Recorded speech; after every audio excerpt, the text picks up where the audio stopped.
setelah prinsip-prinsip logika. Nah, selanjutnya itu macam-macam logika. Logika ini tinjau dari segi jenisnya atau macamnya itu ada dua. Yang pertama itu adalah logika naturalis, yang kedua itu adalah logika artifisialis.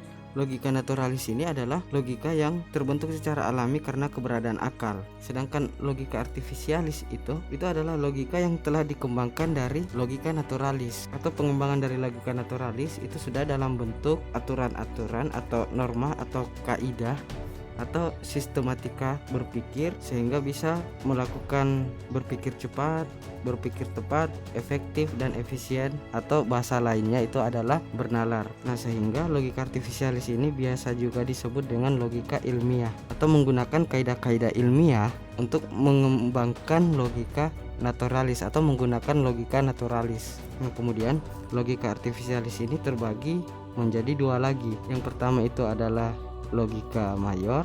Nah, yang kedua itu adalah logika minor. Nah, logika mayor ini biasa juga disebut dengan logika natural, di mana hal-hal yang dipikirkan itu atau objek yang dipikirkan. Meskipun secara istilah hampir sama antara natural dengan logika naturalis ini, tapi pada fungsinya itu berbeda karena logika natural di sini itu adalah pengembangan dari logika artifisialis atau logika yang bersifat ilmiah, sehingga logika natural ini itu meskipun bersifat sederhana namun telah menggunakan kaidah-kaidah ilmiah atau kaidah-kaidah atau aturan-aturan atau norma-norma yang telah dibentuk dari pengembangan logika naturalis. Kemudian logika minor ini biasa juga disebut dengan logika formal, itu berupa prosedur, aturan atau rumusan berpikir, sehingga biasa disebut juga dengan bernalar. Nah, bernalar ini telah kita bahas tadi pada pembahasan mengenai ilmu logika. Nah, pada logika formal ini terbagi lagi. Ada logika sederhana, ada logika simbolik. Logika sederhana ini itu merupakan logika yang digunakan melalui proses silogisme atau bersilogisme atau cara penarikan kesimpulan yang telah kita bahas juga sebelumnya pada pembahasan cara penarikan kesimpulan.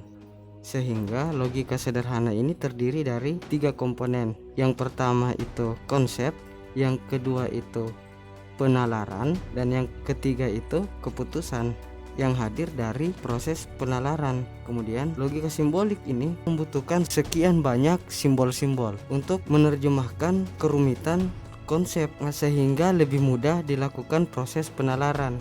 Nah, logika simbolik ini biasa juga dikenal dengan logika matematika, atau sebenarnya matematika itu sendiri adalah sebuah mekanisme dari logika ilmiah. Jika pada logika sederhana ini kita mengenal terdapat 3 komponen, yaitu konsep, penalaran dan keputusan, maka pada logika matematika itu ketika diterapkan dikenal saat ini ada 2 jenis logika, yaitu logika boolean dan logika Futsi. Logika boolean ini dikembangkan dari prinsip-prinsip logika tadi itu ke dalam sebuah bentuk matematika, atau lebih tepatnya bentuk aljabar yang biasa dikenal dengan aljabar boolean. Itu dikembangkan pada tahun 1849 oleh George Boole. Boole memberikan skema untuk deskripsi aljabar dari proses berpikir secara logika dan penalaran atau reasoning. Nah, kemudian digunakan untuk menjabarkan rangkaian logika.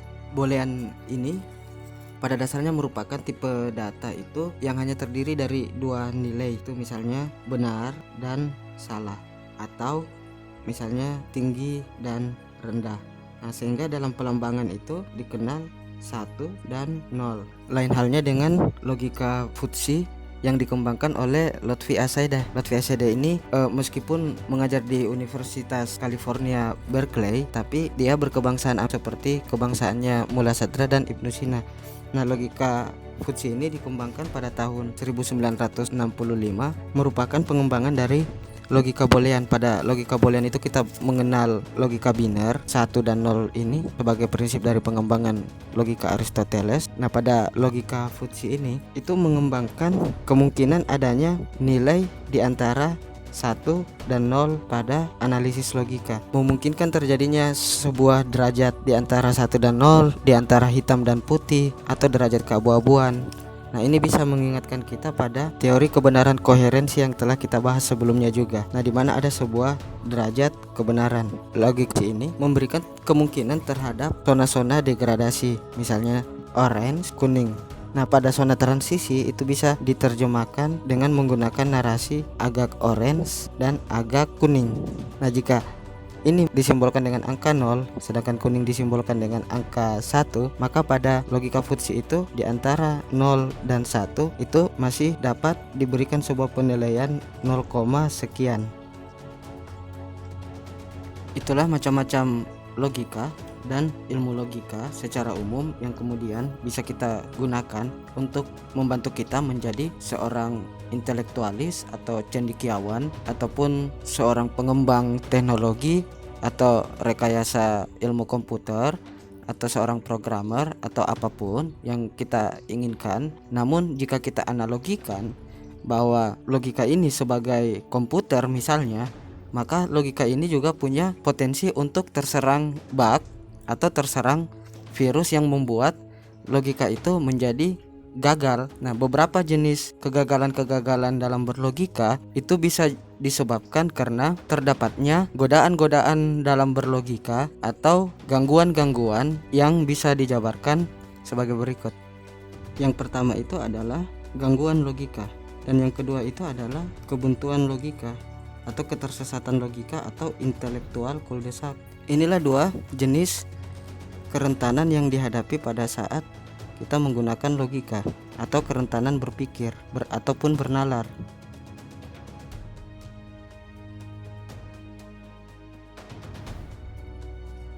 Francis Bacon, kelahiran tahun 1561 dan wafat di tahun 1626, itu mengistilahkan gangguan logika ini dengan istilah idola. Dan terdapat 4 jenis idola yang ditawarkan oleh Francis Bacon. Yang pertama itu adalah idola tribus. Idola tribus ini menurut Francis Bacon di mana kita menarik kesimpulan tanpa dasar yang cukup. Artinya kesimpulan yang diperoleh atau ditarik itu berdasarkan pengamatan yang masih kurang mendalam dan memadai. Nah, sehingga kita mengambil kesimpulan itu dari penelitian yang masih dangkal, dari pengamatan yang belum selesai atau masih sangat terburu-buru. Itu idola tribus menurut Francis Bacon. Nah, yang kedua, menurut Francis Bacon itu idola species. Menurut Francis Bacon itu mirip seperti idola tribus, sebuah pengambilan kesimpulan tanpa sebuah pengamatan yang cukup atau mendalam. Namun yang membedakan itu pada idola species itu lebih kepada sebuah prasangka dibanding sebuah hasil pengamatan atau penelitian yang mendalam. Nah, yang ketiga menurut Francis Bacon itu idola fori. Nah, idola fori ini paling sering kita amati dalam dialektika-dialektika yang terjadi pada perdebatan-perdebatan di televisi atau di media online, yaitu sebuah anggapan yang diambil berdasarkan opini publik yang terjadi secara umum atau hal-hal yang sedang viral. Jadi sebuah kesimpulan itu berdasarkan persepsi umum yang lagi viral. Nah, itu yang kemudian menjadi sebuah gangguan dalam berlogika. Yang ketiga menurut Francis Bacon. Yang keempat itu adalah idola teori.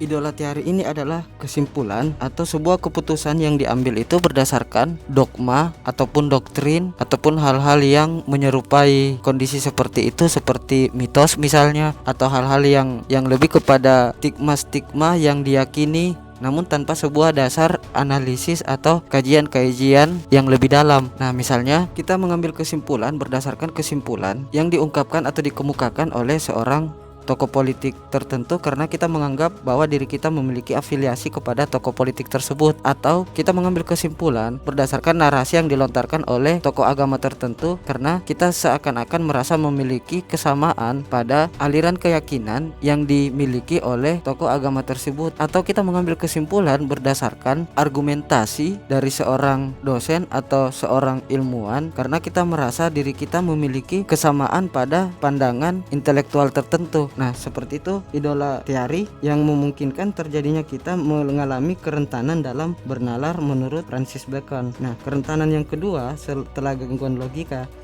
itu ada juga dikenal dengan intelektual cul-de-sac.